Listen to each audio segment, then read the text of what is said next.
Okay. Whoa. That was. Hey. Like, How's it going, guys? A mirror light. A mirror. Mirror. Yeah. Sorry, I thought I was going Japanese for a second. Japanese mirror. Yeah. Right. I really think so. All right. I'm Shoronri.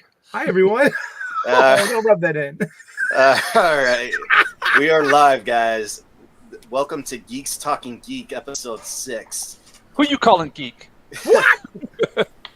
We have got the Ninja down there.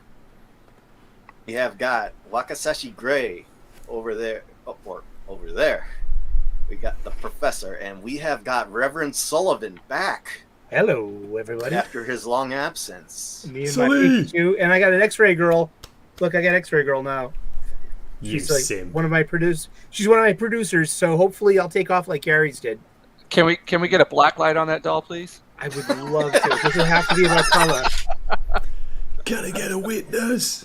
Okay. We've got so much to talk about today. So let's see what we. Let me ask, Jinja, how you been so far? What?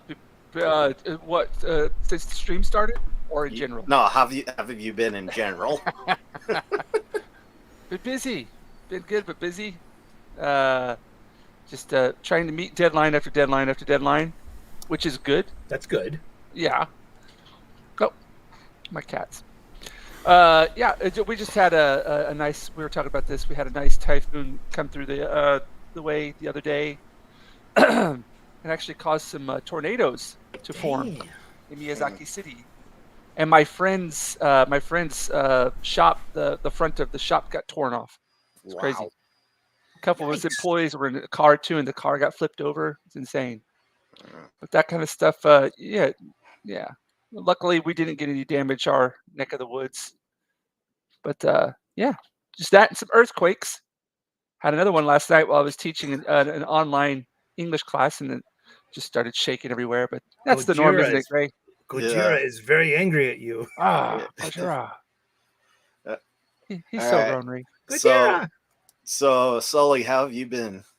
All things considered. All things considered, great. Taking it day by day. We're gonna say goodbye to the studio shortly. We'll have a new studio in a couple of months. I've inherited my mom's condo, and I'll be moving to Quincy, Massachusetts, but it's still very convenient for me and within my commute. Just a new chapter of life, as they say. Are you looking for a roommate? Maybe. I'm gonna actually have but the first thing I'm doing is buying a pull-out couch, a pull-out sofa. You know what I mean? And it's painting because it's old lady purple right now in the living room. Mm-hmm. And I've always imagined like a nice deep red with some cream trim for the door jambs and the windowsills. I think that would be very nice. You know, like Palpatine's office red in Revenge of the Sith. Deep red. You know what I mean? Thank you. Yeah. And every time you open the door, the Imperial March will come on, right? And I'm thinking those two big statues. You know what I mean? Yeah. Mm-hmm. No. Right. Gray, I've got a question. How's it going? Yeah, I got a question. You've read how many times have you read Lord of the Rings? That's funny you asked that. I was thinking about that the other day. Maybe each book, maybe twice. Maybe the Fellowship, I think I read it 3 times, but okay. Yeah. Has there ever been a scene where the orcs had a family? Actually, one of my favourite scenes is when the orcs are pushing prams down the street, with the babies in them. Yeah, because that is law, by the way. That is official canon, apparently. It is. Yeah, it's. Oh God, those two, Payne and McCade have been completely desecrating Tolkien's corpse. With I'm free of that burden. I mean, I don't. Too. Yeah, I don't. I was a Peter Jackson trilogy movie fan, and I do watch them yearly. They're great, appreciate- aren't they, Eric? Yeah. I watch the extended cut versions. Hmm. You Oh, start yeah. them at 8 a.m. That's- and it's over by 9 p.m. Yeah. Because I like the credits and I like the music, and Yeah. I've begun to watch them with the cast commentary recording, which is amazing because you have Sir Christopher Lee saying, "I know to take a knife in the back, please," something like that, and it's just great. And just to hear the hobbits talking to each other, all 4 hobbits, they're in the same room, the actors just hanging out, talking over the credits, and it's an amazing experience. The cast commentary, check it out sometime. You're gonna love it. Okay. Well, we have only the professor for only an hour, so let's get to the comic book stuff. Who's this professor? Jesus. Yeah. I don't see anybody with any Talking kind about of you, quality. Ginger. I got Marianne and Ginger. We got Ginger and Marianne. So we got the professor. All right. So let me. Did that make okay. you Gilligan? Or All right. Mr. Howell? Okay, I call Gray the professor sometimes because he knows more wow. than everybody. He knows more than almost everybody, but I'd call him the fire captain. Professor of Skibby. That's me. Dude, he knows that. Then. All right. I got that one. So, like, if you guys notice my shirt, it's Halloween, and that, Oh, yeah. Dude. and I'm wearing a Spider-Man hat. But Uh-huh. October means a lot to me because, one, Halloween, Mhm. postseason baseball, preseason NBA, NHL, NFL is in full swing, and Zeb Wells is leaving ASM. So, Zeb Wells, don't let the door hit you where the good Lord splits you.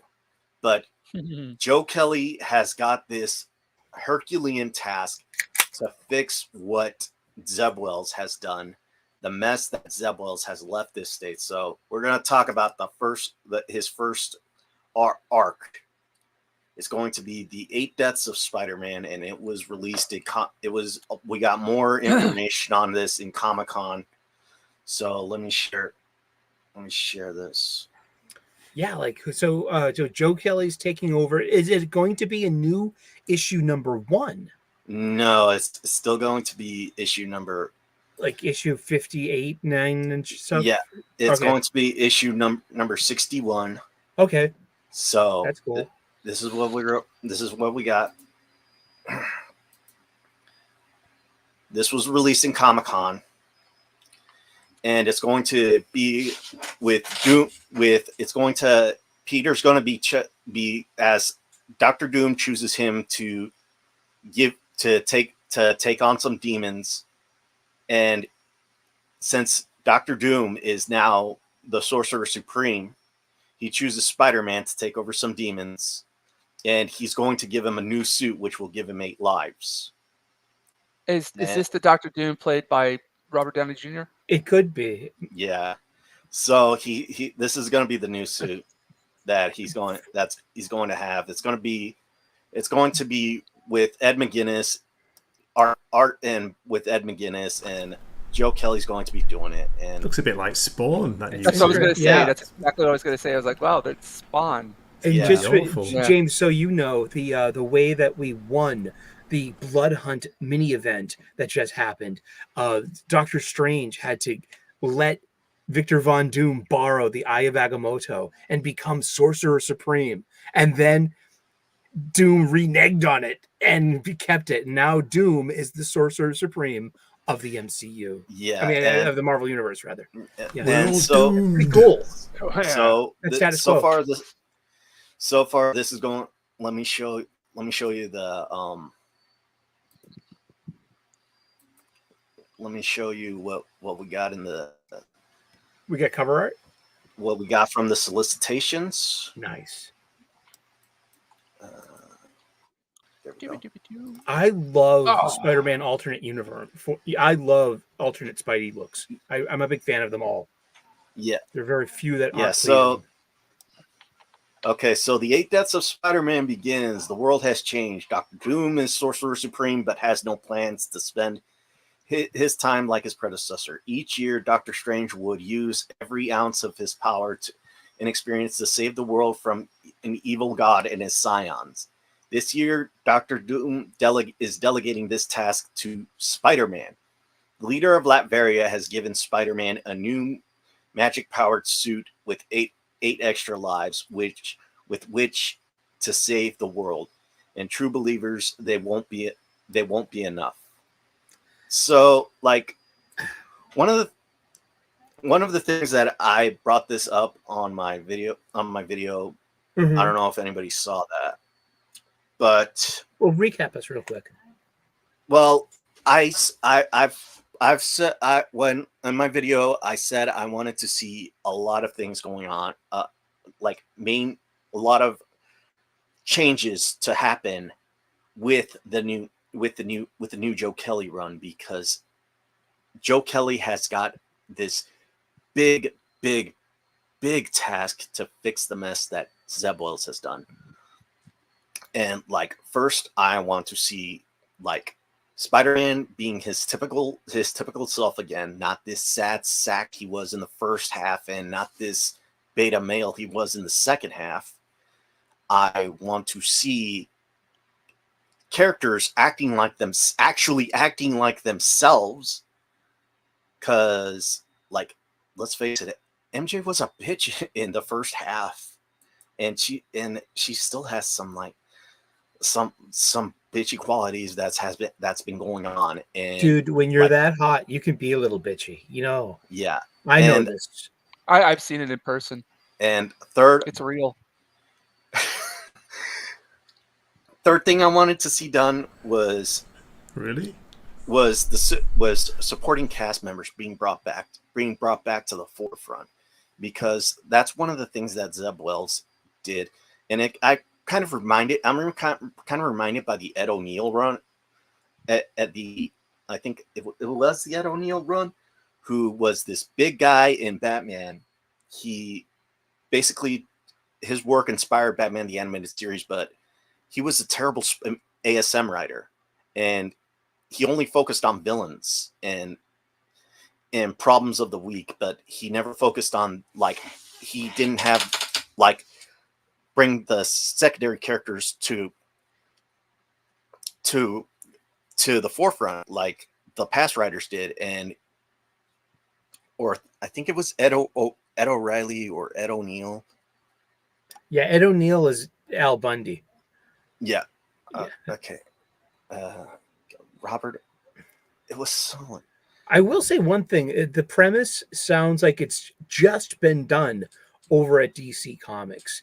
Teeny Howard's Catwoman just did a kind of mediocre run, 10 issues long too, called 9 Lives, where Selena, after the Lazarus Planet event, has been imbued with Lazarus, energy. So she's got 9 lives to spare. So she's getting killed every issue in a way and coming right back to life. So she's doing like over the top stuff she never would have done before, because she has a life to spare. But it's just like, we just did this over in DC. So we're gonna see Peter die like 8 times, trying to do some over the top stuff. Yeah. And he, but let's see how, Joe Kelly's, he wrote that Superman Action Comics 775. And so Joe Kelly also wrote some of amazing. he also wrote some of my favorite one of my favorite Justice League books. And let's see, he with the Obsidian Age. But I agree with you there. Obsidian Age was sick. It introduced me to Doug Mankey's art, and just like it was so cool. It was like the first time Nightwing takes over like the JLA. It's just like Batman left instructions. Guys, have you ever read the Obsidian Age by Joe Kelly and Doug Mankey? James Gray? Nope. No, sorry. These are good funny books. These are Yeah. And it starts a romance between Batman and Wonder Woman that actually shows up again in the Justice League Unlimited cartoon. Yeah, it does. It does. Yeah. It damn, who was that? Oh, Dennis O'Neil. It was Dennis O'Neil. He was the writer. He was the writer before before J.M. DeMatteis took over, and he did Batman before, and his work actually inspired Batman the Animated Series. But he did not. He was a terrible Spider-Man writer because one of the things is that he wrote it like if it was Batman, and Spider-Man. Sure. I mean, I can see that. I mean, they're kind of like, I mean, you could, who's to argue who is the Marvel Batman? Is it Spider-Man or is it Iron Man? I'd say it's Daredevil. You know, really, that's a good one too, because they are only children, and they are orphans, and that's a good one. Okay. Yeah, but like, Spider-Man is not Batman, and I think that was a.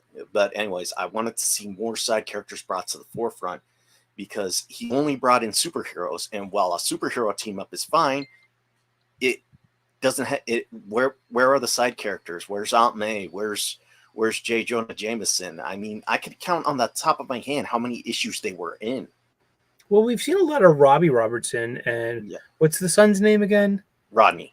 Yeah, and yeah, but the only thing that like Rodney was important for was he got shot in the beginning of a gang war, and that wasn't even a Spider-Man book. It was more like a Beetle book because Spider-Man was the side character in his own book,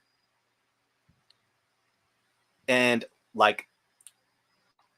Fourth thing I wanted to do, I wanted to see Spider-Man and MJ and MJ back together, Peter and MJ back together again, because everybody's been waiting for one more day. Nick Spencer wanted to end wanted to do it for, like, rumor has it that Nick Spencer wanted to end one more day for Spider-Man's 60th anniversary, but the editorials didn't want it to do it. So he left for Substack, and Zeb Wells basically just burned that bridge and pissed on the ashes. And fifth thing, I wanted to see Paul become a villain. This guy is just too hated among the Spider-Man community to give him a tragic story or anything like that. Well, I think it also, like, it's been hiding in plain sight the entire time. He's got to be like the big bad because his dad was the big bad, you know what I mean, or something. You know, it could be the dad hiding out in Paul Rabin. You know, I mean, it's like waiting for the shoe to drop with the story. And like one of the things that I think that Zeb Wells is embracing, that people are comparing him to be his self-insert, because he, on his Twitter handle, he has Paul as his Twitter handle. But the sixth thing I want is that it was debuted that in Spider-Boy they're going to debut a new Spider-Girl, and I want this to be revealed to be Mayday, the actual Mayday that was kidnapped during Clone Saga, when it was said that they had a miscarriage, but Norman kidnapped her. Are you guys reading? Anyone else reading? Is anyone else reading Spider-Boy? Yeah. No. It's actually okay. I hate Dan Slott. F you, Dan Slott. But he can still write a really decent Spider-Man book, and Spider-Boy has consistently, I think, like 7 out of the 10 issues were like solid hits. You know what I mean? Go ahead. No, that was pretty much done. Yeah, thanks. But it's like, I wanted to suggest to James and Gray, like, hey, Spider-Boy is actually pretty decent, if modern comic. Yeah, and the thing about Spider-Boy is being removed from the universe, people forgetting about you. And what if Mayday was actually this was actually Mayday, someone who was removed from the universe, forgotten. And now she was just in like the last issue of Spider-Boy, and and she would be cool. One of the things that she would want to do is save her parents, make sure she exists in the universe, kind of like what he's been doing. And this is like I want to see this done in like either the 8 Deaths of Spider-Man or in Joe Kelly's future runs. Like with Savage Spider-Man or All Out Spider-Man, I don't think he had enough time to tell all the story he wanted to. Mhm. And like with like, I was really worried like when he did Amazing Spider-Man number 19, where he said, "I see MJ as a sister now." And the thing is that after I read like Venom War Spider-Man, the symbiote is telling Peter that he's lying to himself. You know, that was a decent Lansing and Kelly issue. I know like we bag upon Jackson, Lansing, and Colin Kelly all the time for what they write.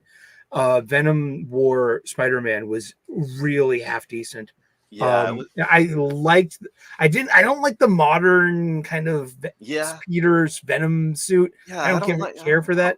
But it's more of like, I really kind of, that was okay. Yeah, but I really enjoyed the fact that the symbiote is basically berating Peter for basically he hates Paul.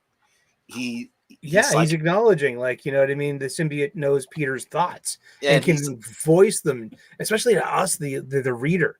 yeah, And so this is a really juicy kind of, yeah, and he's basically telling him he's lying to himself. I would love to see Peter be Venom for a couple of years. Yeah, You know what I mean? Give Miles a chance to be Spider-Man for a couple of years too, uninterrupted, and just like and Peter be the lethal protector. yeah, That would be a nice kind of like maybe a little bit of a heel turn. Maybe he doesn't get MJ and he's bitter and resentful and hateful. I would love to see that in him. A little bit more Batman.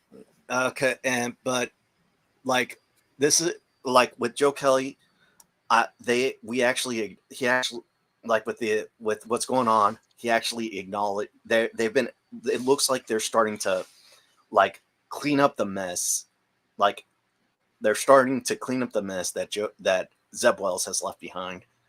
And I can see Joe Kelly basically pulling his weight around the office because he's a veteran in the craft, and Nick Lowe, he's been in the comic books longer than Nick Lowe.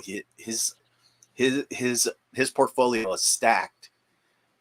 And like I'd say like Nick Lowe needs to take a seat like Jordan, who was the editor for X-Men during Krakoa? Oh, Jordan White. Jordan White. He needs to do like Jordan White and like let them do what they did, what he wants. Gray, didn't Nick Lowe sing "Cruel to Be Kind"? Oh, I just remember he was on Top of the Pops that one time there. It's cruel to be kind in the right measure. Nick Lowe, right? No idea. No, you No have no idea. idea. Oh, I just Monty Python? The what? Monty Python? No. There was just Nick Lowe. He was also an '80s pop icon from Britain. Yeah. Oh, No, Selecta? Nick Kershaw. Yeah. No. not Nick him. Right. Kershaw. Yeah. You got anything to add for this, Gray? No, just will this run ever end? I'll believe it when I see it. Just want Wells off the book and see how it goes from there. Yeah, Wells. It's been confirmed that Wells' last issue is going to be. Great, October you 30th. gave up on this book. That's right. I know. Because you were bad. I really appreciate and respect where you were coming from, because you were batting this book for a long time. I was one of the only positive voices at the beginning. Yes, People were telling me I was crazy, but I like the Tombstone stuff. So Yeah. It's okay. I mean, did you read 56? Tombstone in this latest issue? It can't save it. It Really? sucks. This run sucks so much. It's awful. It's very Yeah. flat. Yeah. Yeah, I mean, I do look. The only two things I liked about this is Tombstone and Norman trying to redeem himself from what he did as the Green Goblin. I couldn't care less about the Spider Goblin, but I did like the one issue from Spider-Man's First Hunt, and like everything that I've been reading from the spin-offs and everything. Well, the Chasm one was good. to me. That, It was that decent. Chasm Kane book that came out this week, that was Yeah. really decent. Yeah, but like with Black Cat and Jackpot and Black Cat, they made Mary Jane sound like a hypocrite when she was berating Felicia for dumping Peter to date a criminal, and it was like Ginger, how about you? Any Dude, recent Spider-Man books, or what's our Zero, Spidey? zero input with this Yeah. because I No, it's good. read Spider-Man for You yeah. did get that's into good. him, Spidey, Yeah. in the past. I like drawing them. Well, the Fine. one thing I did like about the Blackpot and Jackpot and Black Cat book was seeing Paul get the ever living hell beaten out of him in the subway. And I was like, yes, hit him again. You're anti-Paul, man. Of course Dude, I am. we're gonna need like a restraining order against you, man. Paul's gonna I would worry about if it was Paul, I would worry. Look behind me. Yeah, I mean, There's of one behind course me. I Oh, am. no. I mean, this is a guy who committed genocide, Eric likes his treated man it like bun, don't you? treating it like a whoopsie, and then is basically nice one. Ginger. and thinks that it's okay. It's okay. It's okay for all the billions of people. I'll just find the people I actually got killed.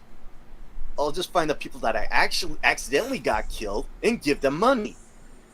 I gotta Oh, admit wow. something. Well, Oh, that's okay, cool. I almost just spent $255 on a 6 scale. And I'm tired. Also, Don't do it, Eric. Don't do it. It's the dude from The Big Lebowski. Don't do Oh, it. Okay, do it. Do it. $255. He looks just Actually- like Jeff Bridges. F actually it, just got do this. it. I actually got this. The answer is it- always yes. It came in this week. Ooh, Ooh. nice. That's nice. Yeah, the McFarlane one, and I Oh. even got the McFarlane 301. 301 right there. I don't know if you guys can see You're the it. best dad. Is it a Oh, that one, slab? yeah. That's awesome. Hang on. Right there. McFarlane 301, right in front of my Parker family, and next to Ooh. my. Nice. Ooh, I It's like like the they're effect all on the cape. These are all like at the what we call it, the hobby The shop down the cons? road. Okay. Yeah, Oh, really? really. These That's are a I like the Bandito. cape. Bandito, you Yeah. Funko Pop fan, yeah? How could you? How could you? How He's taking his dare- headphones off so we can say like rude things now. Ah. No Funko Oh, Pops. okay. I can see it. I thought you were talking about a slab. Juan, I thought you were talking about a slab comic. Hang on. What was that? I thought you were talking about a slabs comic book. And Yeah, but no, no, it's a slab. maquette of ASM 301. Yes. That's really cool, though. Look at that. That's a great pose. Yeah. That's a Spider-Man pose. Yeah. And you know, this Was was that one- expensive? This Bandito, was it one of my- expensive? Yeah, this was one of my favorite. Yeah, this was one of my favorite books because it brought back the Leaky red. feet, James Harris. Flappy. This was one of my Oh, yeah. favorite books because this brought back the red and blue, and not only that, it was MJ that gave him the new one because he burned it. He burned the black one. Yeah, because she got moody about the Yeah. black costume. Because And- Venom and- scared her. yeah, Oh, but that's what makes Carrie Andrews' Spider-Man Reign 2, the end of issue 2, fucking great. Was because Yes. Mary Jane is Yes. so. You would not think that MJ would be Venom. Oh, That's I got fucking one. Amazing. Oh, I got that one too. I got one Did you too. get one of these? Yeah, Got a these are cool. Cyberfrog. Nice. Hey, check it out. Look at that. We're plugging EVS. What's going on? I ordered Yeah. a Rainbow the Brute. That's what I ordered. Yeah. Also, like, You might get it in I 5 love years, Eric. all of EVS. things. Yes. and people. One of the things is like I'm pro MJ and Spidey, but a lot of people are like, "What? Why are you pro?" Some people are like, "Why are you pro MJ and Spidey? That ship has sailed." I'm like, because she knows him best. In one of the issues, like back then, Chameleon disguised himself as Spidey, went into the apartment, took off his mask, and tried to fool MJ into thinking he's Peter. What did she do? She grabbed a bat because she knew he wasn't Peter. And there was this one character, girlfriend in the past that was in Dan Slott's run, and when she saw Peter, she thought Chameleon did the same thing, but Peter's girlfriend actually made out with him because she thought it was Peter, and Peter told her it wasn't him. It was actually the Chameleon. And she punched him and said, that is the stupidest thing anybody would use to break up with me. And it's like the only person who knows Peter better besides MJ is Aunt May. And that's why I feel like those two should be together and one more day, because it's been going on so long. I mean, even in every type of media, almost every type of media. Norman knows Peter better than Aunt May. Well, yeah, Norman. Yeah, Norman. Sorry, I mean, it's comic book shop style conversation. Yeah, and besides Norman knows about the double life. Aunt May. Besides Norman and Aunt May, it's the only one who knows besides Norman and Aunt May. MJ knows Peter more, and I don't think anybody could hold a candle as in the love life of MJ, especially this extra that was in Spider-Man 55. She was only in 3 books and only in like a dozen pages. What a bitch. Maybe Peter was just really drunk. That's happened to me a few dozen times. Yeah, you wake up and you're like, oh, right. I know that feeling. I'm getting I'm getting pretty livid, but let's move on to the next one. Bandito, I checked your review out for Spider-Man on League of Comic Book Geeks, and do you know what? Further down, someone's put, okay, I'm going to admit it, I actually like Paul. Someone likes Paul, so somebody out there likes him. It was probably Sully. Yeah, it was Sully. You can't prove it. All right. Sully. All right, so the next one is going to be, so far Transformers has been outselling all the DC books, and this is from Transformers number 6. Let me tell you, I'm going to vent for a second. I get a lot of shit from my friend Wes because I like Ram V's Detective Comics. It is a superior story than what Zdarsky's got going on over on Batman. And is he writing Transformers as well, Eric? But I mean, it's like, of course, the Transformers is outselling Batman because Batman is outselling Tech. But it's it's unfair because Tech is Batman's terrible at the moment. Tech's much better. Detective's great. I love Tech right now. I do. Yeah, Batman stinks right now. Yeah, Batman's a fucking yikes. But Transformers, I'm so sad that Daniel Warren Johnson is coming off the book. That just who's getting the book next? Do we know? I don't know. Zeb Wells. No. Don't take that back. Put that. Paul's getting it from Spider-Man. Paul Rabbit will be the. Then if Zeb Wells goes to Transformers, I'm quitting the book. I love it when Eric gets excited. Good to see. Yeah. Sully! Thank you very much. We'll be here all the week. Tip your bat. It's good to see you smiling, mate. Me too. It's good to be here with you guys. It's like it's a manic smile on mine. Dude. This is fun. Ginger, it's like the old days when we used to do live streams on your channel, and Bandito and Sully, Kenzo. Yeah. The art streams. It's been it seems like it was just yesterday, doesn't it? It does. It kind of, yeah. Yeah. It's been over a year. Has it? Yeah. My friend just emailed me the other day. He's visiting here in a couple of weeks. He's like, yeah, I can't wait to hang out. It's been 5 years. I went, 5 years? Yes. Exactly. Yeah. I mean, I was like, time starts acting strangely after 40. Right. It's like that. What? Like it's like shit. 5 minutes. That's forever when you're 18. Of course it is. What, we lost Bandito? He's just gone. He would hopefully go to water the plants. Ginger, how are the commissions going? You still. I'm not. The commissions are finished. I'm working. They're all done. On okay, nice one. sketch cards now. Nice. When's your next con? December. Where is that? Tokyo. Tokyo, yeah. Tokyo. Nice. Are you going there? Eric, are you coming, Sully? Come on. I've Yeah, applied no, for. it's gonna be a tight one. I'll be lucky to go to Dallas to hang out with but Wes is confirmed. He's like, we got the tickets. Oh, you're going- like, you know, Oh, you're yeah. going to Dallas? Okay, cool. Dallas? Yeah. I just applied for Chicago Comic Con because Really? I talked to the people there. I've decided not to go like the normal route where they have like they put up on the website like, hey, be on the lookout for the fill. Like I contacted them directly, send them my Instagram link, and send them work that I've done, and go, hey, look, I'm really interested in. I'm trying to connect to people Being there. Like, you know, Artist Alley, I'm a published author. Yeah. You know, I got a book under my belt. Yeah, so they sent me the link the other day to like to so I could have early, you know, access to signing up for it. So I did. We'll see what happens. Okay.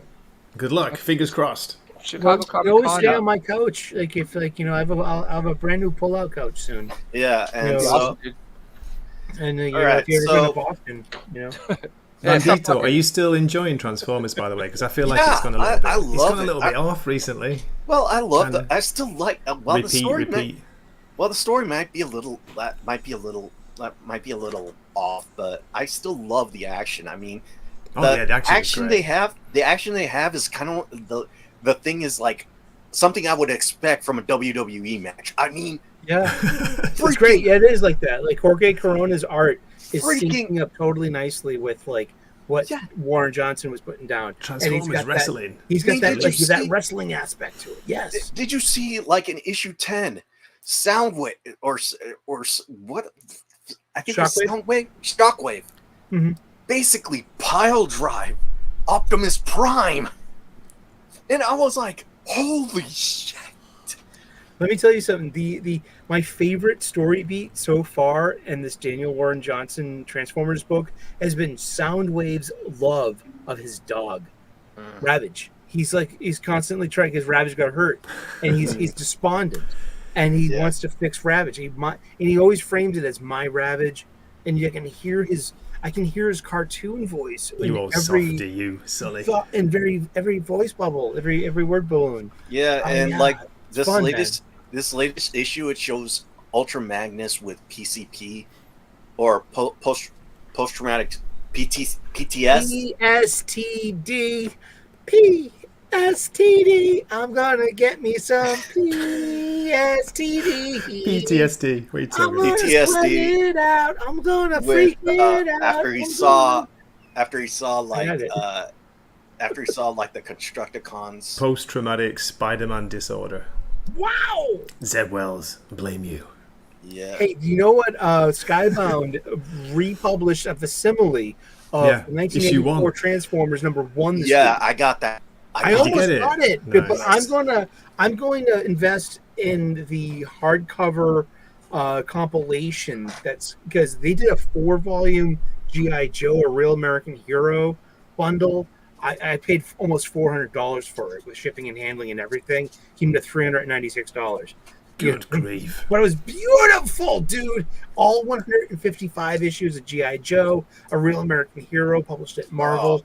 I didn't get it yet. Most of that by Larry Hama. They gave you this like really awesome like dueling cover. The red covers and the blue covers. The red covers are Cobra, and the blue covers are Joe. I didn't know you loved it so much, G.I. Joe, Eric. Yeah. Man, That's I cool. grew up on this, man. I was Yeah. Generation 1 GI Joe. Yeah. Well, speaking about G.I. Joe, And Transformers is in the same thing. And now we're doing Energon Universe. This is so Yes. awesome. Isn't it the same artist who did Duke? Is that Let me right? see. Mooningham?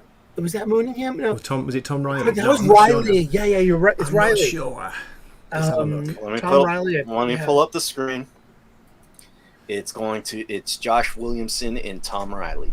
Is it Yeah. out in November, Bandito? Yeah. Yes, it is. This is Okay. gonna be fun. That's it. It's Tom on- Riley, yeah, from Duke. It could be awesome. Yeah. Yeah, and this is what these are the Joes like so far we have.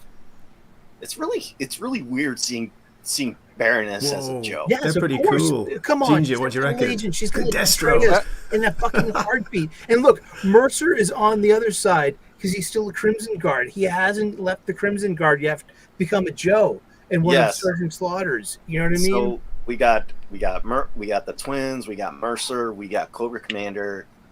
I love that chameleon girl. She reminds me Destro of looks, yeah, she looks hot, man. Look at that Yeah. ass. Then we have over here we have Clutch, we have Rock and Roll, we have Stalker, We got I don't know. we got CoverGirl. We got Fairness. I don't know who that is. That might Yeah. be. I hope it's Ripcord. You know what I mean? Because he was race swapped for Jamie Foxx in the in the movie, but it's like you can keep that. I mean, like it's Jamie Foxx. I mean, it's awesome. Yeah, I think one of the things November that 13th. Okay, cool. yeah, one of the things that I wish will happen in the upcoming Scarlet is that it's revealed that the reason why Scarlet and Jinx are at the Agakagi Ninja Clan is because they heard Snake Eyes is alive there. He has been yet to been introduced in the series. That's where this is where we get this, and it's parsing it out. Because we know so far in the G.I. Joe Energon universe, there are 2 Joe teams. There's a public team from Duke, and they don't know about Flint and CoverGirl and the real Lady J. Yeah, and Lady J. And that was in the 0 issue, the Free Comic Book Day one that that one shot. They released that the week later and charged you for it. That was just like, okay. Yeah. That was funny. Yeah, But, so like right now it's like right now with Scarlet, she's doing a mission for the Agakari Ninja Clan with Jinx, and they're in deep cover. Correct. And I'm wondering if it's because they heard Snake Eyes is alive and only they know where he is. Only the Ninja Clan knows where he is. I'm to be honest, like the Destro book is better. Yeah, I gotta agree with you there, because with the Destro book, it's like, I mean, I do like the secret mission aspect with Scarlet, but like the Destro has like big global dynamics with it going on right now. And I like him just being into this, like, petty, not so petty fight with the Crimson Twins. Yeah. They're both arms dealers, and they're both, they're trying to kill each other to, it's interesting. And it's like, because they're both going to have to like work together and be Cobra very shortly. Yeah. So what about you, James, or Jinja? Have you been doing the reading G.I. Joe? 0%. Not at all. Really? Yeah, I haven't read. No, I haven't. What about you? I'm reading The Stand by Stephen King right now. Really? You're reading The Stand? Oh, Again, yeah. Really? Yeah. Which one? The unabridged one or just the audiobook? The unabridged, yeah. Oh, That he released jeez. afterwards. Yeah. That is so good. I mean, because that's the one where the with Trash Can Man runs into the kid. And, It's horrible. That's horrible. But that's not in the that's only in the extended cut. I think the abridged one is. I think the abridged one is based off the miniseries that they did with. I've always. Yeah. I still want to get the TV one with Rob Lowe and Gary Sinise and Molly Ringwald. That one is fucking perfect. I got to get that on DVD or something. I just watched it. It's on YouTube for free. Man, it is. Yeah. Like I did like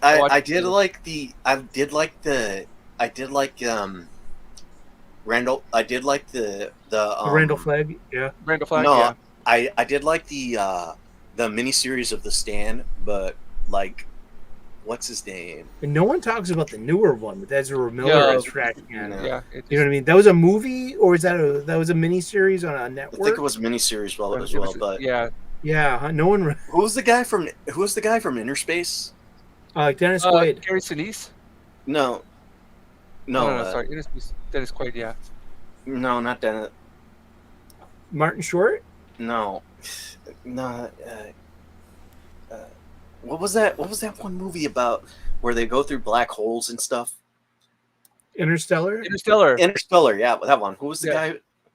Matthew McConaughey. Yeah, I liked Matthew McConaughey as Randall Flagg, even though I did not enjoy the Dark Tower movie. I liked him. Oh yeah, he was Idris Elba was in it was the Gunslinger. Yeah. I'd never seen that. And that's like a 90-minute movie too. I'm looking. Okay, I gotta find that because I would be interested in watching that fucking movie. Yeah, dude, that's interesting. It's a 90-minute movie.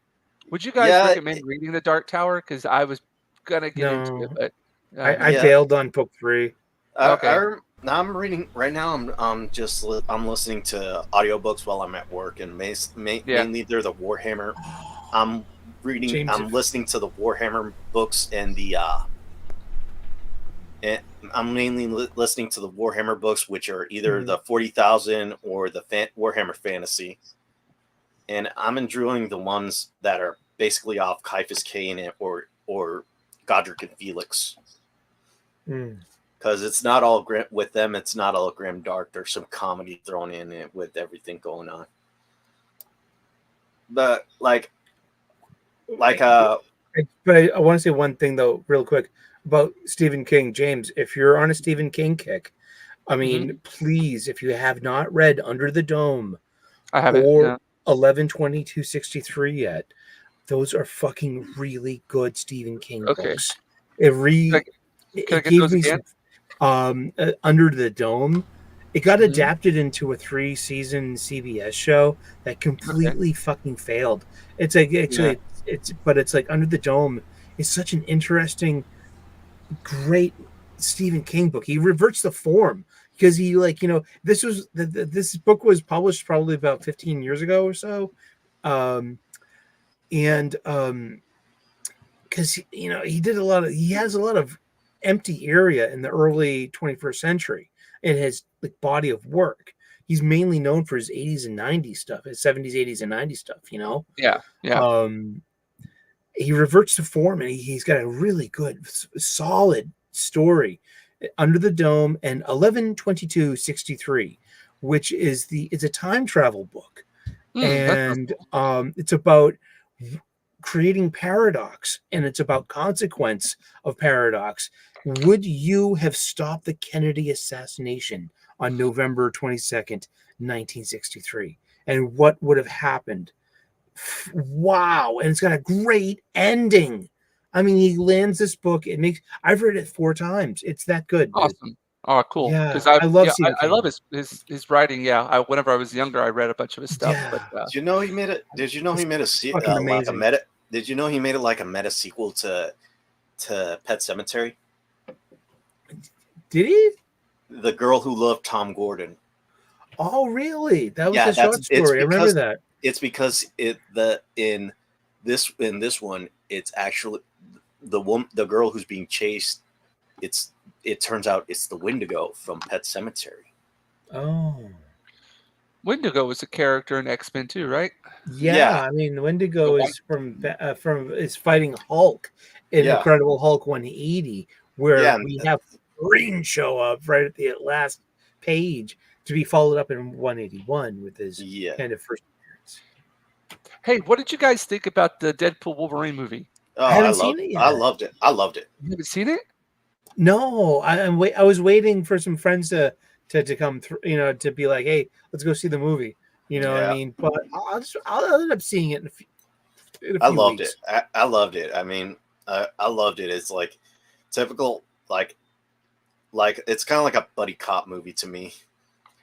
Like where you have like smart alecky Merc with a mouth, Deadpool, and straight stoic Logan. I mean, I hated Deadpool too. Yeah, that was like my least favorite of his 3 movies. Well, yeah, but it's more. But I mean, Josh Brolin was great as Cable. I mean, and Domino was. I mean, I don't care about the race swap. I mean, I didn't care. Really cool. I mean, it was just. I mean, but I'll tell you why Deadpool 2 failed for me, because it was too morose. I mean, just like he was so sad. He didn't have like everything that he gained in the first movie, he lost. He lost. Now Yeah. he could have kept that, you know what I mean, and just like, been like, I mean, they could, I don't know, just like it was some escapism. You know what I mean? That was Deadpool 1 was nice because it had a happily ever after in a way, which is kind of unheard of in these stupid superhero movies. Yeah. And he had that taken away. I know that you need to torture your characters in order to get story out of them. You know what I mean? To get, just look at, you know what I mean? Yeah, just look at ASM right now. Oh, yeah, exactly. I mean, I still remember ASM 26. That's been memory hold. I mean, geez, I got a fucking variant cover for that one. God, I hated that story. The death of Miss Marvel. I hated that story so much. It was my worst Spider-Man story. It was in my worst Spider-Man stories last year of 2023.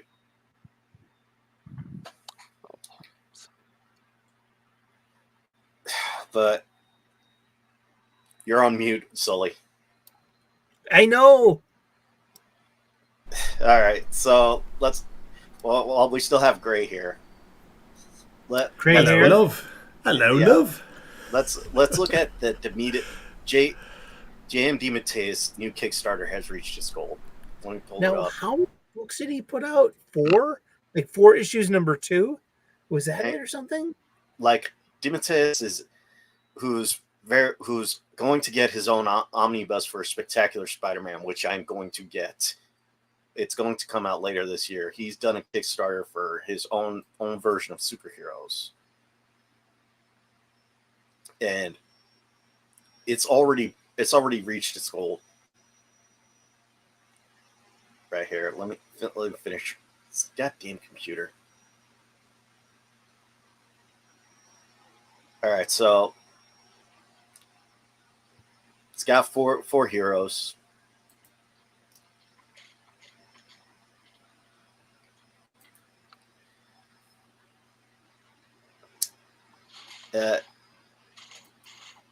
We got 4 heroes. We got Lila, Land After, Any Man, Godsend, and Wisdom.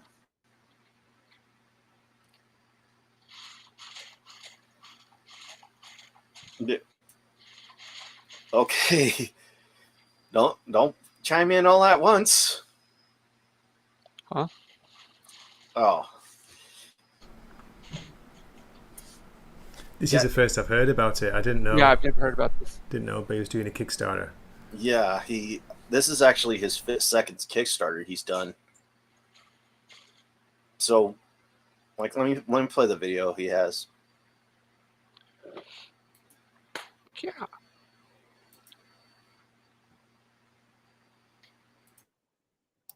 Hello. Sorry about that.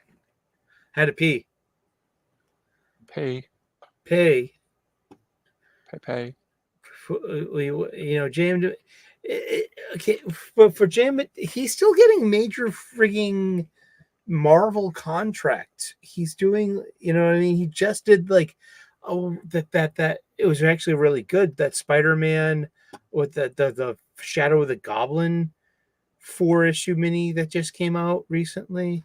Yeah, and also he's doing That was good. He's doing the anthology of Shadow Man of Black Suit and Blood right now. It's okay, and yeah. Well, I did. I mean, I liked it. I even liked Alyssa Wong's. Bite your tongue, one. What? You bite your Alyssa tongue. Wong? Really? Wow. I liked her. Alyssa Two Wong's Wongs did not make a what right. I liked Alyssa Wong's story of Mary Jane having PTSD because of the black suit with the Venom thing. Because it actually shows this kind of fear that she ended up getting through the whole thing. Fair enough. God damn it. Why does it take so long to load? This is J.M. DeMatteis, writer of Spider-Man, Batman, Captain America, Justice League, Moonshadow, and many, many more. And I am back on Kickstarter to invite you to join me on one of the greatest creative journeys of my career, the DeMultiverse. Thanks to your incredibly generous support during our first campaign, we're ready to launch second chapters of all our Spellbound Comics titles. Welcome to the DeMultiverse, Phase 2. Yay, good for him. First up is Layla in the Lands of After. The great Sean McManus, best known for his work on Sandman, Swamp Thing, and more, returns to illustrate our second issue. When we last saw Layla, she had been hit by a car and separated from her body, awakening in the mysterious world called the Lands of After. Can Layla get back to her home and the people she loves before the window between worlds closes? Not if the loathsome lower life forms get their way. Next is Wisdom. Gabriel Wisdom's family has been murdered by demonic horsemen, and that trauma has turned a gentle man into the most feared outlaw in the Old West. But how did this cold-blooded killer become a gunslinging magician? Answers and even more mysteries unfold in the second chapter of Wisdom, with art by a master of the supernatural, Tom Mandrake, whose work you know from Batman, The Spectre, and so much more. Then there's Any Man. He came from another age to save the modern world from its own worst impulses. At least that's what we've been told. But the hero called Any Man is far more than he seems, and so is the enigmatic project that created him.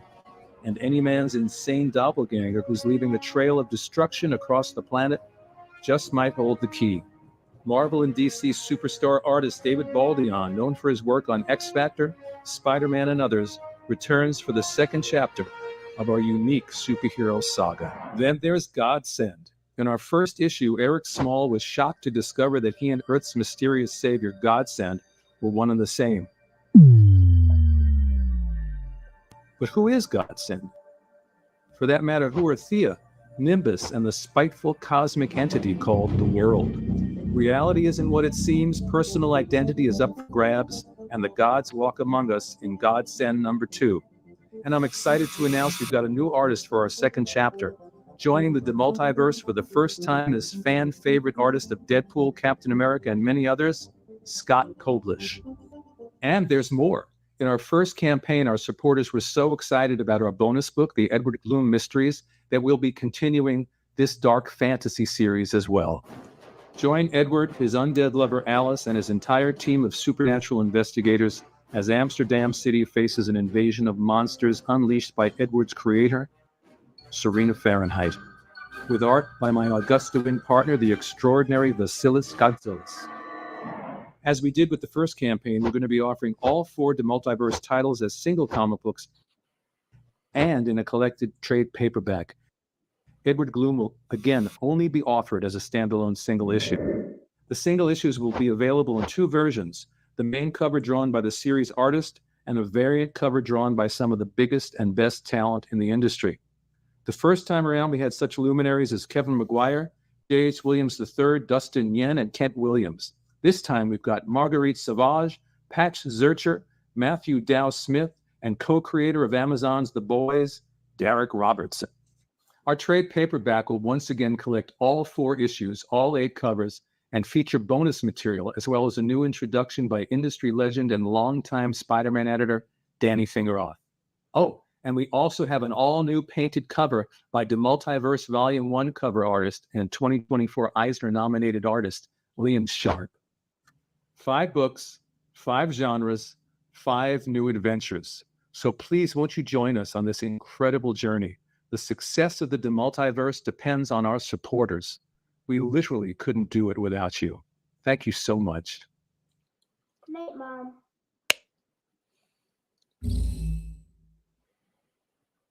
This is JMD Matai. Okay, so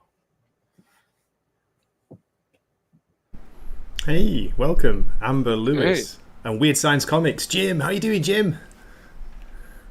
Are you talking to me? I'm just joking. All right, so what are your guys' thoughts about this? I think he's coming into a space where he doesn't have to be. It's the only place he can probably publish his, his own independent stories like this, which is nice. But I mean, Kickstarter, Indiegogo, Find My Comic, these are spaces for talent not of his caliber. I mean, he's an established voice in this in this. I mean, I go ahead, James.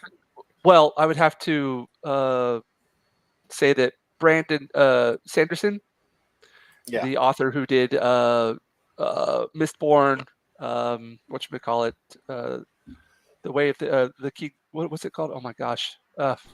He's done tons of books. He's gone out and done Kickstarter work as well. Just to rebut that a bit, because it has given him, he's an established author, one of the biggest fantasy authors in the world, but he's just like, I'm going to do this on my own kind of thing. And he was successful with it. So I don't know. Thoughts? Well, because he bypassed the publishing industry, which was interesting. Maybe they thought that he was passe, he was not the right voices to amplify. Therefore, he went straight to his market. So is that what this guy's doing here, or? Yeah. Yes. Because guys, sorry to interrupt. I got to bounce. I will be in the chat. I'll be listening, but I will catch you later. All right. Take it easy, man. Bye, Grey. Good to see you, Grey. Bandito, cheers, mate. Take it easy. Ginger, great to see you, and Sully as well. Really, seriously. My brother. The band is back together. Indeed. Yes, it is.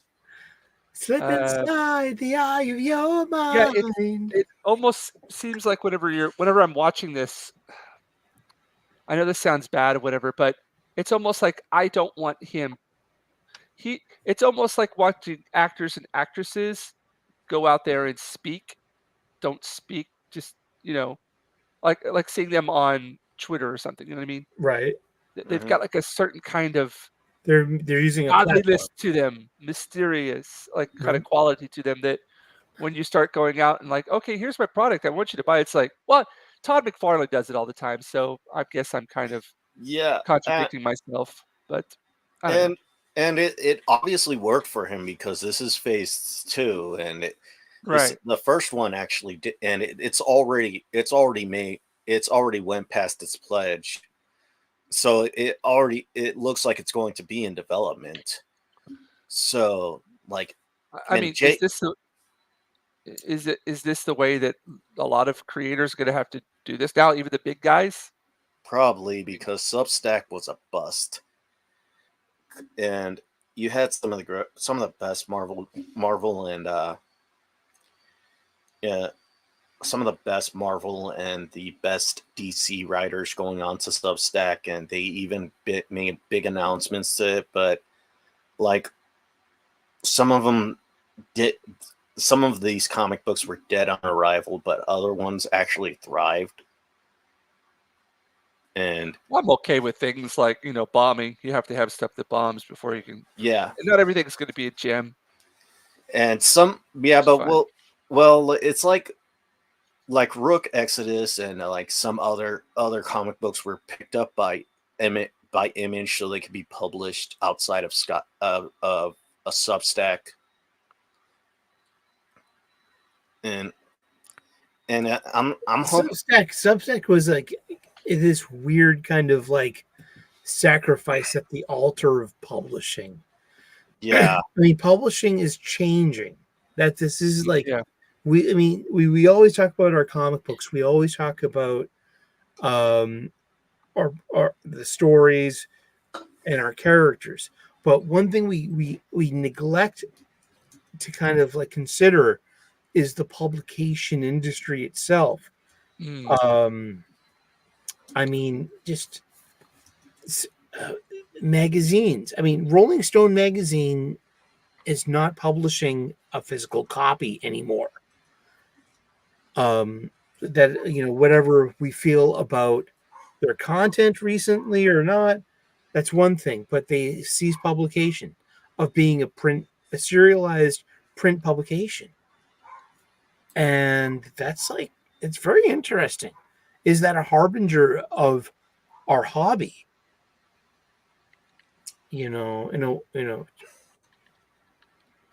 Well, it depend. I'd say it depends on the zeitgeist going on right now, because right now manga is killing it right now, and we need something that'll catch.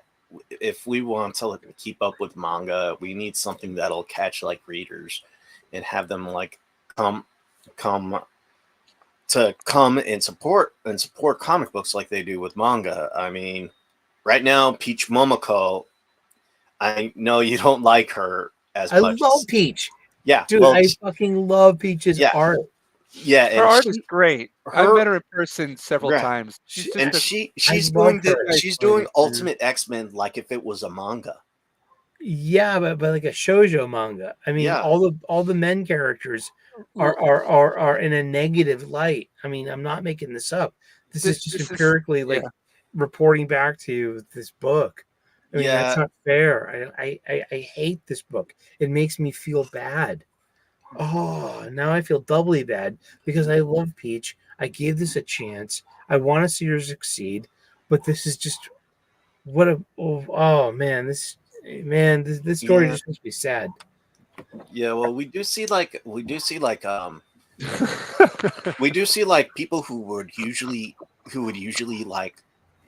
like review only manga. They will actually like. I've seen some people who will review manga. They'll actually like recommend X-Men, Ultimate X-Men, because of Peach Momoko's art and the way she's telling the story, because it's like. So I think I'm still buying her variant covers. I mean, I usually get them through Yul Carter from Fantastic Comics of Berkeley, California. And if you ever get down there, Bane, one just like, bring it, go, just like document it. I hope you get to meet Yul Carter someday. You're like yeah. a couple hundred miles. You're less than a couple hundred miles. No. Where do I look? What? He's in Berkeley. Berkeley? Yeah, that's way out here. That's Okay. way. Oh well, I live in North Bay, but it's over here by Travis Air Force Base, which is like 45 minutes away from San Francisco. Okay. But it's like it would be like a 3-hour drive over there, Damn. or like a 2-hour. Yeah, maybe like a 2-hour drive at least, because so if I but like one of the things that I heard, like one of the things that I'm going to be at Fan Expo.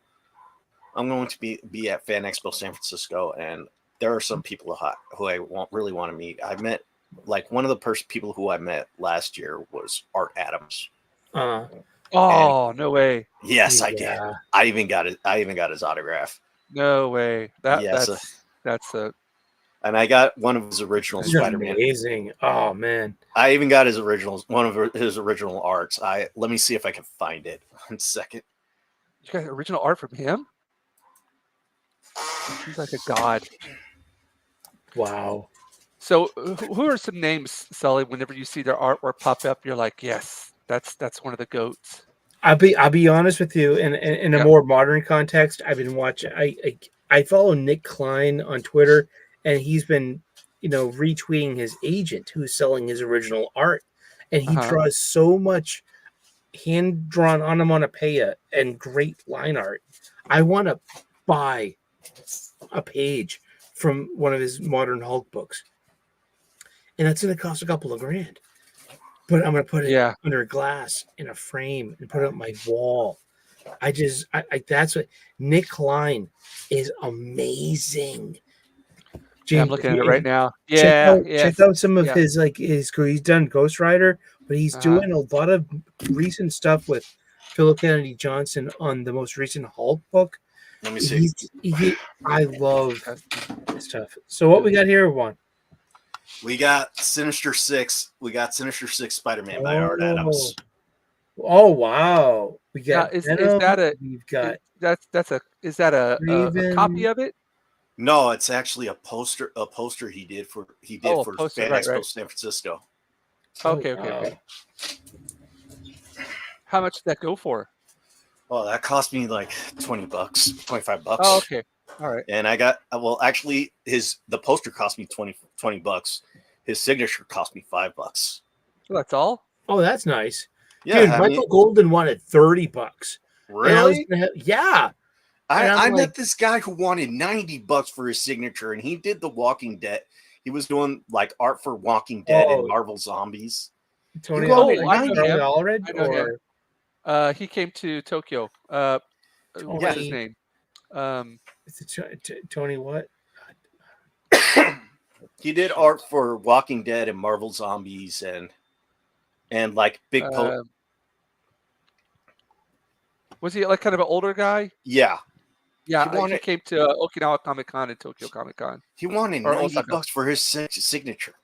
Wow. Yeah, Well, Was it Arthur Sudam? Is that how you pronounce it? Suydam. Charlie Allred? well, here's like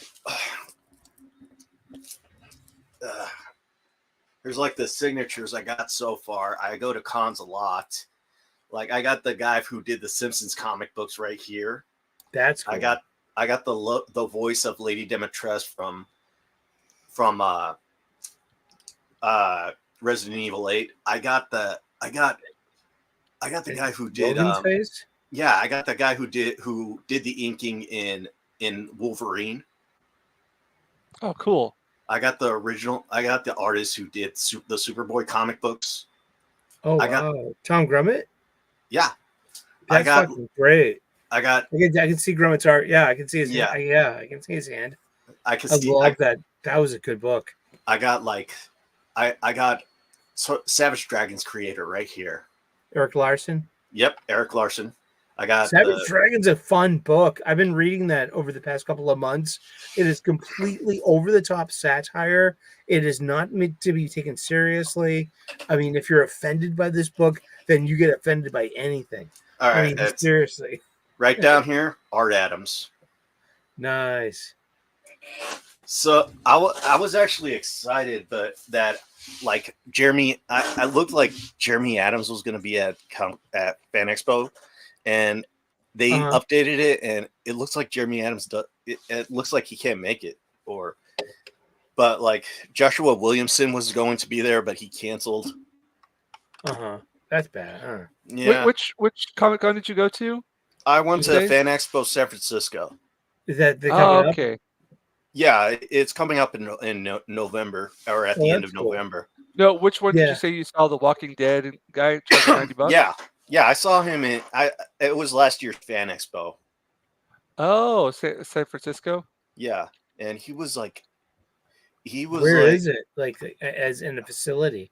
Is it? Yeah, that's him. Yeah, I've met him. Yeah, it's like I've got some stories.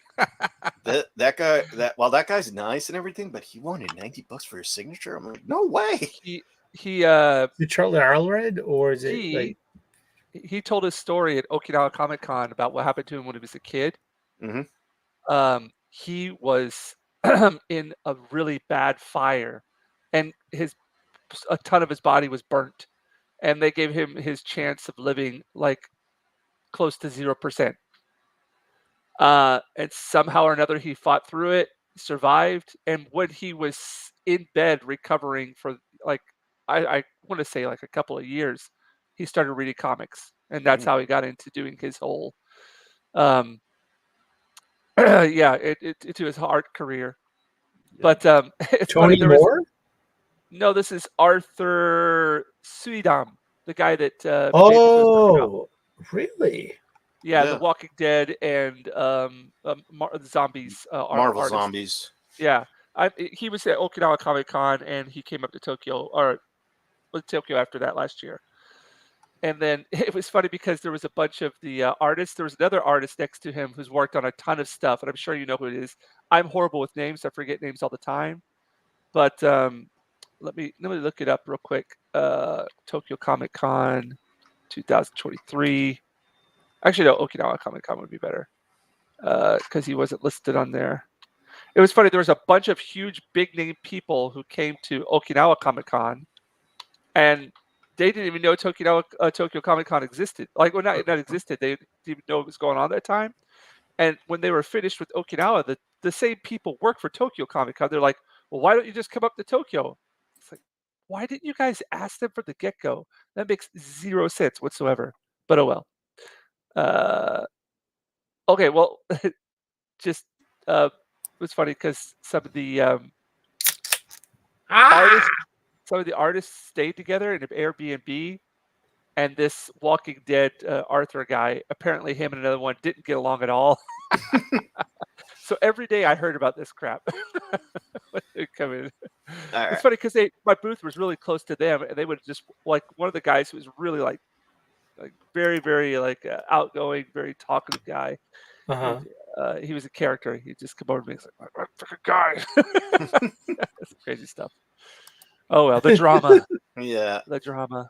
All right. All right. So, Sully, this is going to be right Yes. up your alley. Okay. We're going to be talking about the cancellation of the Acolyte and how Disney may have washed their hands from it, but journals and actors don't want to let it go and are blaming bigots. If a tree falls down in the wood and nobody's there, does it really make a sound? Hello, my name is Eric O'Sullivan, and I am a bigot because I am a Generation 1 Star Wars fan, and I just don't embrace this new agenda of all this stuff. And it goes on from there. Happen to be working on something here that might be related to what you're talking about right now. No spoilers, James. You know what I mean?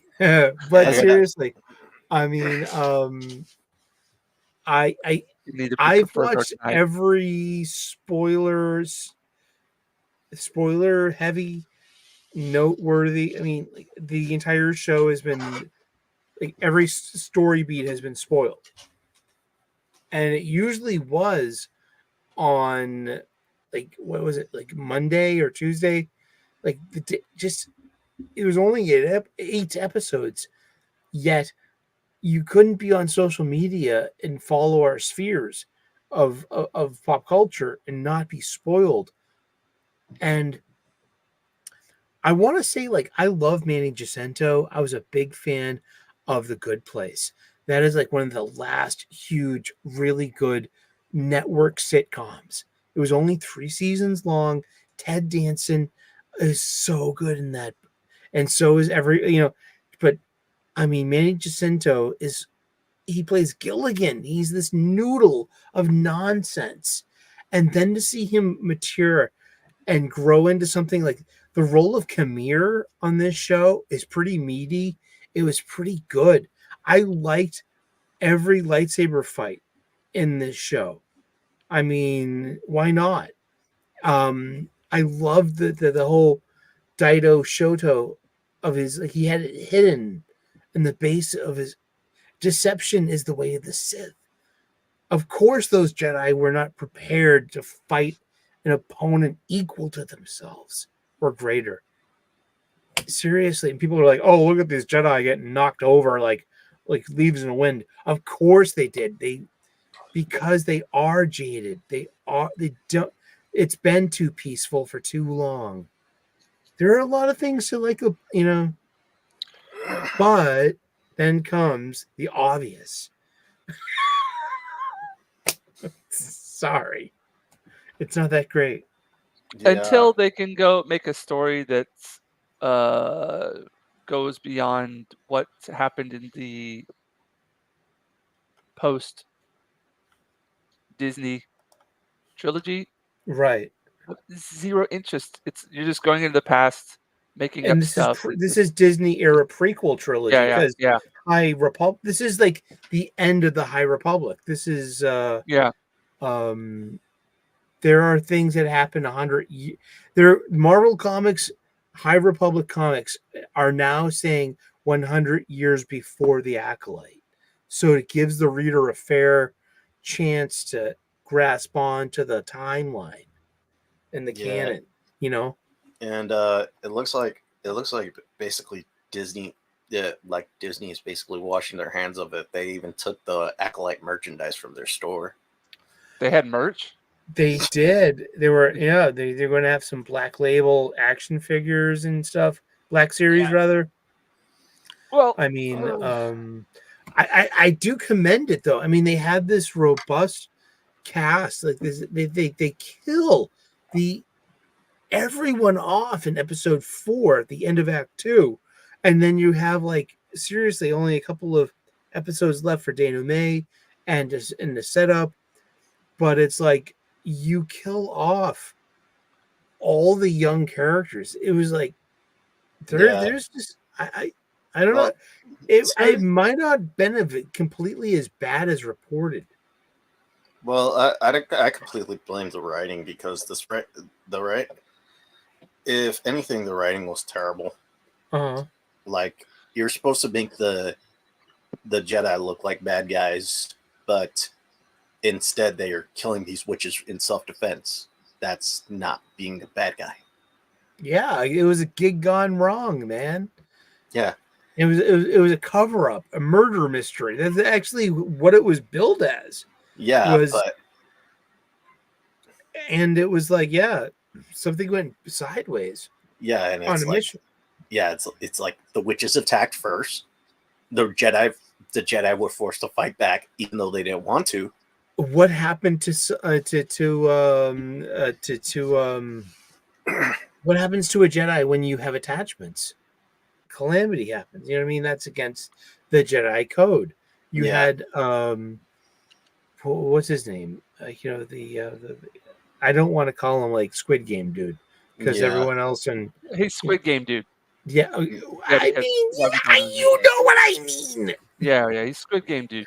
That's who it is. I mean, Squid Game, but it's like, no, I mean, he deserves more respect than that. Yeah. Well, no. So but he Master, is. I think it was Master Soul or something like that. Soul. Thank you. It was. Yeah. If I said, Ralph Macchio to the normal people, you'd be like, "Who's that?" Whoa. The Karate Kid. But Master Soul. Yeah. Okay, Soul means star and sun in Latin, and Khmer means moon in Arabic. And there was nothing done with that setup or payoff. Yeah, I mean, they could have been brothers, for all we knew. And the whole thing, I mean, the only thing that people were talking about or people kept bringing up was Khmer without they almost showed Khmer's ass in one episode. Sure. But it was like, why not, dude? Okay, what about the story? This is made for sissies and girls. I mean, you need to show that. I mean, the only person who I think liked that episode was Alyssa Mercante. Sure. Why not? But she gets on everybody's case for not liking it because she's like, I understand Star Wars better than you do. And I'm like, really? Yeah, I mean, really? I want to actually. Our friend Roman of the Empire is in the chat, and he says that and there were a couple of good actors, and it wasn't May Osha. But I will say that I think maybe Amanda Stenberg has probably a lot more. She's probably going to get more acting chops. I think that was all the director's fault, and then the showrunner's fault. I don't want to blame Stenberg for her performance because she wasn't asked to emote by the director or so I mean I get it that she was like this weird kind of like blanky slatey kind of thing. She has the range of a potato. But then again, you don't put out a diss track to the people, to your audience in the middle of the season of your show. Sure, but this is young people and culture too. FAFO. FAFO. FAFO? Yeah. F around, find out. Oh, that one. You know what I mean? I mean, if you're going to go and do that, then consequences occur. Yeah. Sure. Speech, you're free. You have your freedom of speech, but you don't. You're not free of consequences, right? That's how they say, right? That is, So if you're going to go out there and you're going to do that kind of stuff, hey, it's on you. Yeah, that's it. So I mean, it's a learning. Yeah. She's still young. Yes, Sully, I agree. She has the ability to bounce back from this. Sometimes, as a good professor told me, you have to fall on your face. Try something, it doesn't work. hey, get back up, stand up, persevere, try again. So maybe Hmm. she learns from her lesson, or maybe not. I don't know. Hopefully Yeah. she does. Yeah. I didn't watch the show though because I won't waste my Uh, time with it. For me, the cliffs were enough. I mean, I remember they actually did a lot of especially for like kneecap. Hey, power. I was going- Power. So Power. like with what's his name? Kneecap.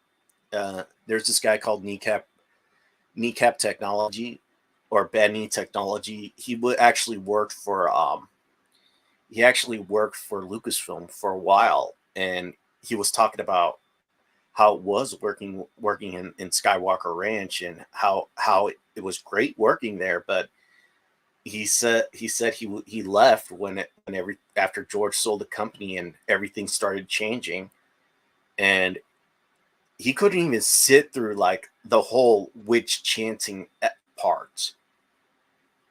He was like, I just can't believe that this is Star Wars. No, it's not. Well, I mean, In name I only. would actually go to bat for that shit. I mean, like, I was reading Star Wars Ahsoka issue number 2, by George Janti and it's not his best. It came out last week. It was in my pirate chest of books to read, and I read it. I've read like every Star Wars magazine, Marvel comic for the past year or more, monthly, weekly, just because. Why not? They're free. They're given to me, and I will judge them. Yeah. Like Charles Soule's Star Wars 49 from last week wasn't all that bad. But it's like it's wrapping up at issue 50. And that goes right into the opening crawl of Return of the Jedi in the new Disney canon. Yeah. It's not Star Wars to me. Disney, anything Disney does isn't Star Wars to me. It's all has I been Star know Wars for a long that's time. a good way to put it Nothing too. to it. I agree that seriously. So it's just like watching. If it would be like, okay, let's just sit down and watch a TV series, but just don't think of it as Star Wars. And on that merit alone, is it still worth watching? Is it still got a good story? No. Eh. No, I don't think so. I don't think they're using the universe for its intended purpose. It's like there was an Cameron, sorry. iteration. There, nice. He does. There was an iteration of Star Wars that I'm kind of oblivious to that I've only wised up to recently, and it was like 2003 through 2012. And that was the KOTOR Knights of the Old Republic age as well. And there's just so much good shit and authentic to the way that Star Wars feels in that early 21st century stuff that's like missing now. Yeah, and one of the things that I remember, like KOTOR is still one of the biggest video games that was ever created based off Star Wars. Like it was one of the original properties, one of the original ideas that actually fans remember as Star Wars history. And like not a lot of people remember, like Disney when Disney went to and did all their Star Wars Legends, when they took the extended universe and made it all Legends, they decided to keep Star Wars KOTOR because it was so popular as actual Star Wars history. Roman has a question for you, Bandito. Yeah, sure. Oh, Is yes. that Hunter? Yeah. Yes, it is. Hunter, that's one of my favorite movies of all time. Fear and Loathing in Las Vegas. Because it's like one of the things is like with Hunter S. Thompson is he was always with Gonzo journalism. He was basically what basically tell you from what the type of view he was at. He wouldn't like report it where it at, what he was doing, what was going on in the sports. He would report it from his point of view. Mhm. Right, my truth, his experience, which Yeah. was through the lens of extreme excess and extreme sarcasm and extreme satire, political satire as well. Yeah, like We go ahead. Well, we were somewhere beyond Barstow when the drugs began to take hold. That's when I asked my attorney, who was pouring beer on his chest to facilitate the tanning process. You know, too bad he'll see those goddamn bats. Yeah. There Like you go. one of the first reports that he did was at the Kentucky Derby, and this is how gonzo journalism became popular, because instead of writing about the Kentucky Derby for Sports Illustrated, he wrote it from his perspective in the reporter's box because he couldn't see the damn race. So he was talking about the people that he met, the crap that he had to put up with in the hotel, and everything besides the race. So yeah, I like the way like Hunter S. Thompson would write, and I think Johnny Depp did a great job being Hunter S. Thompson. I mean, Johnny Depp and Benicio del Did you ever Toro. see Where the Buffaloes Roam with Bill Murray? No, I want to see that one. I want to see that one. It's not good, but it's necessary if you're a Hunter fan. So Yeah. it's like you'll like it for its sheer nature of it being what it was, even at its time. You know, early 80s movie, a biopic on Peter Boyle, Young Frankenstein. You know, he plays the attorney, Raoul Duke, in a way.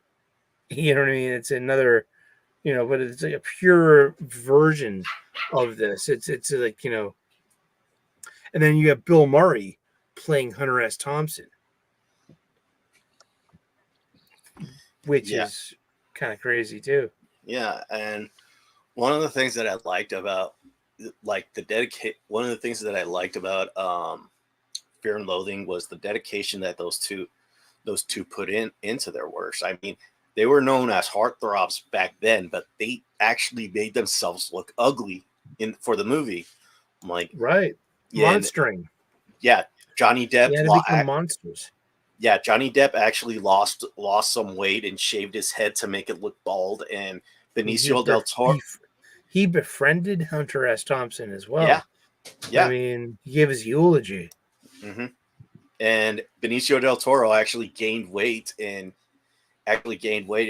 grew out this like porn style mustache and his hair, make it look authentic. That's a Terry Gilliam movie. I mean, if you've seen Brazil or Time Bandits, you know what I mean, or Baron Munchausen, these are great movies. And I remember, like, I don't know if you're experienced. I mean the capital E experience in the Jimi Hendrix context. Like, have you ever been experienced? Well, I have. Have you taken drugs? Have you taken hallucinogenic drugs, mushrooms, LSD? I have. I've been trippy. I've had trippy experiences. And you know what? Terry Gilliam's Fear and Loathing in Las Vegas is one of the best drugs movies ever. It's backgrounds, and it fulfills the whole liquid perception of your drug-addled psychogenic mind. I mean, the Paisleys that were dancing on the carpets during Terry Gilliam's Fear and Loathing movie is just it is worth the price of admission. It is part and parcel with the message of Hunter S. Thompson's experience. What a great time this movie is. Yeah, and it's like I've always liked the way that with every scene and every different drug he would use a different type of different type of filter. Yeah. Yeah. Or a different type of cinematography, like the black, like when they were on ether, when they were having their Ether they were- binge. when they were having their ether. Save that binge. for soaking down the rug in the suite. Yeah, and they were actually, and also like when they were going around driving around Las Vegas with while they were on speed, and they had and you see the black the blue screen effect going on, because it would basically show everything that was going on.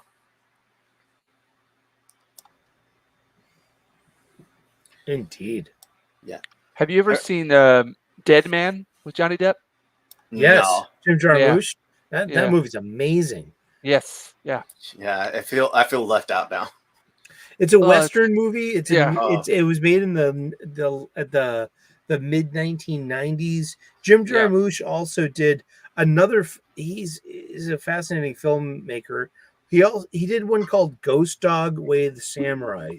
I've with seen Right, that Forrest right. one. Whitaker. I've seen that one. Yeah. That one That's- was amazing. Yeah, so that's a Jim Jarmusch movie. Jim Jarmusch is like he was one of the renegade indie voices of the 80s and 90s in film. So it just, but Dead Man is a Western, and it's about mistaken identity, and it's about you can't avoid your end. Mhm. And there's just it's very it's shot in black and white. Yeah. So it's visual, it's visceral, it's cinema.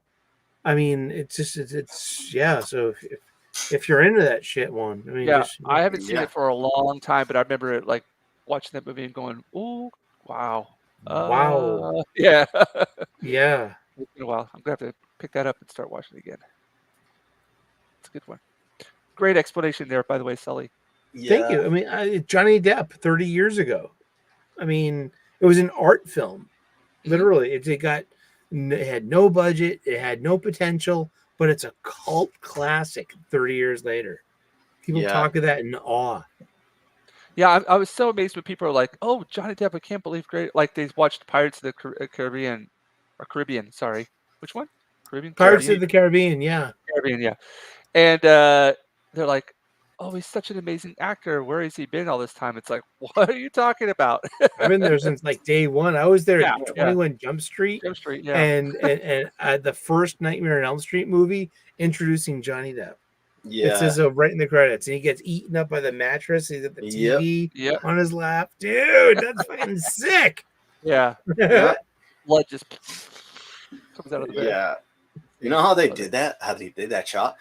They actually Upside built, down? Yeah, they actually built an identical bedroom and had it upside down, and then wow. they poured the blood out. Yeah, so and that's where the the physics of the you know of the viscosity of the fluid dropping like that. Yeah. Like All right. movie magic. right. Speaking about movie magic, let's go to the last one. To the last banner on our list. All right. Video game inspired projects are hitting both the big and the small screen with Sonic 3 and Secret Level. Now, Secret Level, I don't know if you guys ever seen Love, Death, and Robots on Netflix, but Secret Level is going to be doing it's going to be an anthology with different video games. Let me pull up the trailer. And I'm excited for this one because one of the anthologies is going to be based off Warhammer. And you know how much I love Warhammer. All right. So, well, we'll wait for Sully to get back. James, did you ever finish the Eisenhorn book I recommended you? No, sorry, man. I tried. I just couldn't get into it. Too dark? No. I'm not into the whatchamacallit, that world as much as I think that I would need to be to kind of get out of it what I wanted to. Yeah. So yeah. Yeah. Well, I made some detours here and there. Maybe somewhere in the future I'll try it again. Sometimes Yeah. that's how it is, like with whatchamacallit, maybe in an album you listen to or something like that. You hear it and you're like, I'm not feeling it, but you go back later and it's like, oh wow, that's amazing. Yeah. And But it's in my audiobook collection, so yeah, one of them when I'll if you ever want to try it out again, there's one that's less grimdark, and it's I called don't mind things about being dark. I'm yeah into dark stuff. yeah. It's not the darkness. It's just the world I'm All not right, familiar with, and I'm trying to yeah. maybe I yeah All right. So, yeah. like as I was telling James, one of the reasons I'm excited about Secret Level is because it's going to be an anthology based on different video games, and one of the anthology stories is going to be Warhammer, and I'm going to show, and I'm going to play the trailer right now.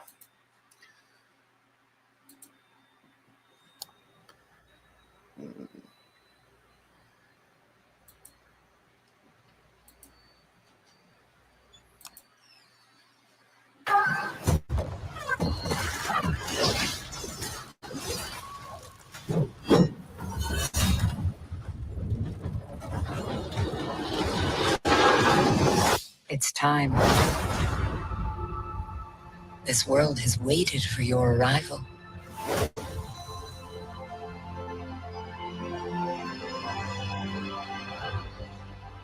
It is you.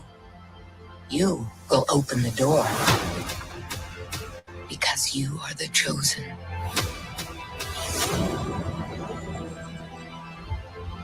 All those moments.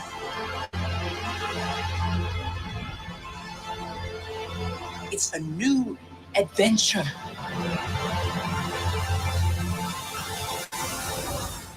Just for you.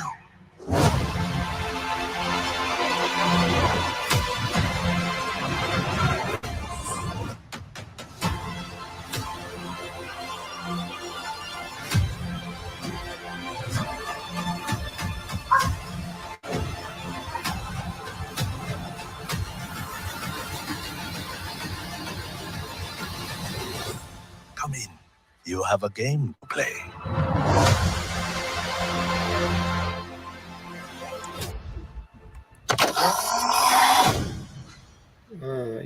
Did you ever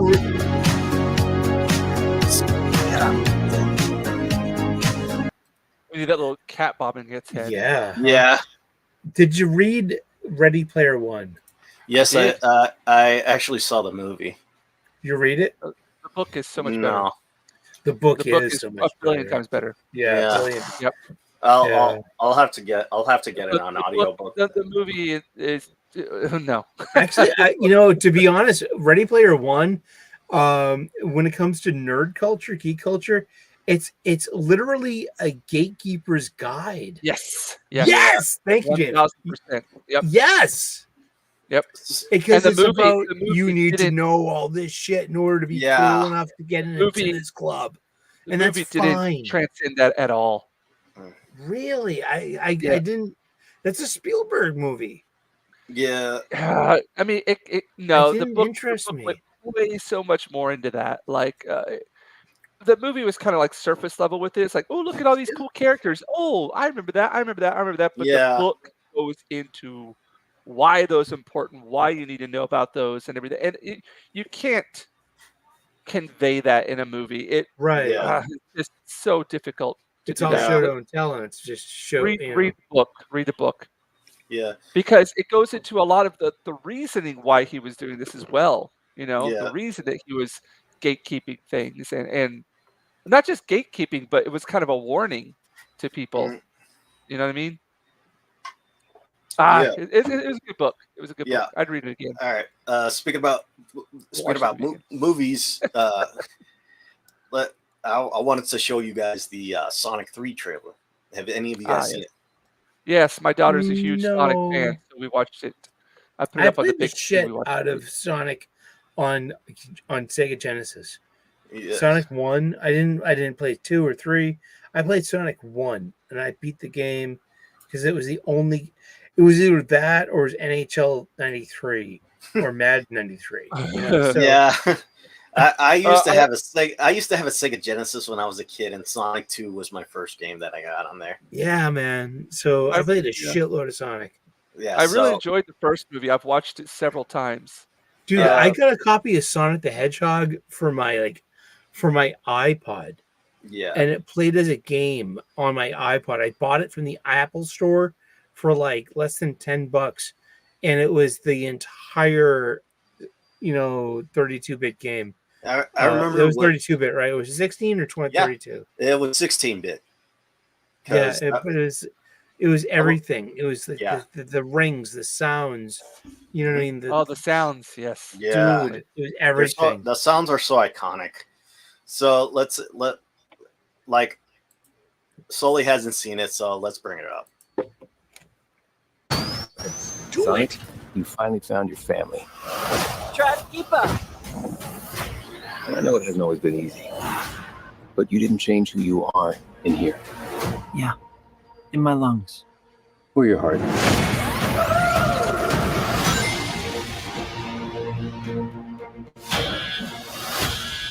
There's been a high-level security breach. And we need Team Sonic's immediate assistance. Project Shadow is far beyond anything we've ever encountered. Shadow's story began a lot like yours, Sonic. But where you found family and friends, Shadow found only pain and loss. All right, we got a rogue alien on the loose. How do we find it? Start with the giant fireball? I love it. Let's start with a giant fireball.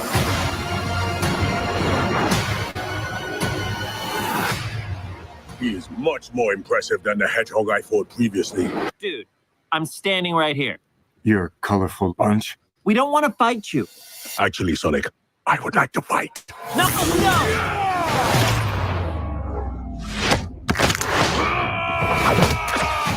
My turn. Can we just talk about this?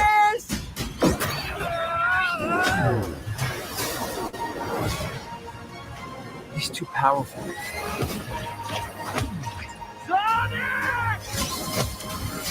I can't believe I'm saying this, but we need. Where's Jim Carrey? Here he is. This He's is coming a right now. bad idea. When has that ever stopped me? There you go. Doctor, That's me. Oh, good. Robotnik. this is sad, Robotnik. Yeah, they Even actually made him. We fat in need this your one. help. on one condition. What? Do this! If I can't rule the world, I might as well save it! I need room. Sir, I don't have the proper materials. Found some. When we're done, there won't be anything left. Hey, no cheat codes! What did you do? What I had to.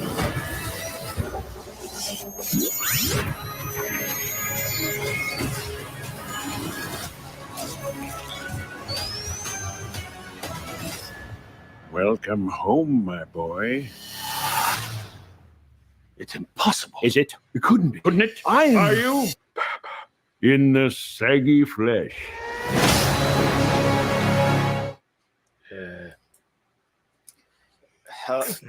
So, like, one of the things that I actually liked about this is they actually, I can't believe they actually got Keanu Reeves for this, but he's not like one of those actors who will look at this like another paycheck. He actually puts a lot into the characters he plays. So, James, are you going to take your daughter to see this? Oh, of course. She's a huge Sonic the Hedgehog fan. That's cool. Yeah, we've watched the first one several times. The second one it wasn't impressive to me at all. We've actually only watched it once, and but the third one looks like it's going to be going back to what made Sonic fun. Mm-hmm. The second one, something was missing in the second one. Jim Carrey? Well, Jim Carrey actually he was a very vital part to the first one. He's still got it. He does, yeah. Like that yeah. part where he just rips off the suit right there. That's funny. That makes me laugh. I mean, that's like he's a big part of things. And he said that if he was going to come out of retirement for this movie, the script would have to be good for him. Yeah. So yeah, I'm looking forward to watching that with the kid. And he's a producer too, so he's gonna make $1 billion off this. It's gonna make a lot of money too. And especially Margot Robbie was a producer on Barbie. You know how much money she must have made off of that? Yeah, it's all in her belly now. Dude, that's fucking great. Good for you. Yeah, and I love that. Like speaking about, it's like this is basically like it. I think that like older generation people and like us and like the Gen Zs will both like this movie because it basically connects the gaps between us. Yeah, it just looks like a fun movie. Yeah. I can't believe Sonic the Hedgehog only got 6.5 and 2 got 6.5. No, that's wrong. Wrong. No, it did. I actually did like the second one. I did like Idris Elba. I do like Idris Elba as Knuckles. I even saw the Knuckles TV series, except I only liked the first 3 episodes. Last 3 fell flat on for me. I didn't watch that. But yeah, looking forward to checking this out with the daughter. All right. So I think that's it for us. All right. I want to thank everybody for checking in on us. Huzzah! It was great having you guys here. Thanks for having us on, man. Yeah. So I appreciate the invite, bud. Sully, you want to say a few? You want to tell people where they can find you? I do gratitude lists daily, kind of. I talk about cooking. I talk about comic books. I have a humble small channel, and it's growing every day. But also, if you haven't subscribed to Bandito Bane yet, now's a great chance to hit that subscribe button, turn on the notifications, and ring that bell. We grow together, and it's nice to be hanging out with my old friends here. Yeah. Seriously. What about you, Ginger? Me, I'm just working on sketch cards. So you haven't been able to go onto YouTube yet? No, I can't. I can't with them. I can't show anybody what I'm doing. Can't be public about them. I can't talk about 2 of the projects. I could talk about one that's finished, but I can't show anything. Yeah. So it's like, but hopefully by the time Tokyo Comic Con rolls around, I'll be able to have my be able to promote them. I've got some artist proof cards here that are ready to be put up for sale and this and that. Yeah. Speaking about also check out Ginger's comic book that he worked on, Steam Junk Western. It's out there somewhere. Yeah. It's out of print. Come on, you have to find that. Yeah, I actually had a person here in Japan asking for it, but I've only got my copy of it right here, and that's it. All the other ones have been sold. Yeah. All right. So a little too late for Steam Junk Western, but check out Ginger's art on his Instagram, his Twitter, and any other social media account you can find. Just look for the Ginger Ninja. All right. So. All right. Fuck Paul. So yeah, hell of Paul. So overrated. And for Geeks Talking Geeks, episode 6. Hopefully we could do this again in 2 weeks. Sorry, just wanted to throw out a little thing. I'm going to be on Roman's channel. The 5th. We're going to be doing. Oh my gosh, why is this? Hold on a second. I want to get names and everything right because I'm bad with this kind of stuff. We're going to be doing Forbidden Planet. Talking about Forbidden Planet. And I'm going to be doing some live art on that as well. So please check it out. Roman's channel. So check out the Roman the Emperor as well. So thank you, Sully. Thank you, Ginger. Thank you, Gray. All right, this has been Bandito Bane, the well-rounded nerd, the Super Spider-Man fan, and the Warhammer noob saying, screw Paul, and God bless.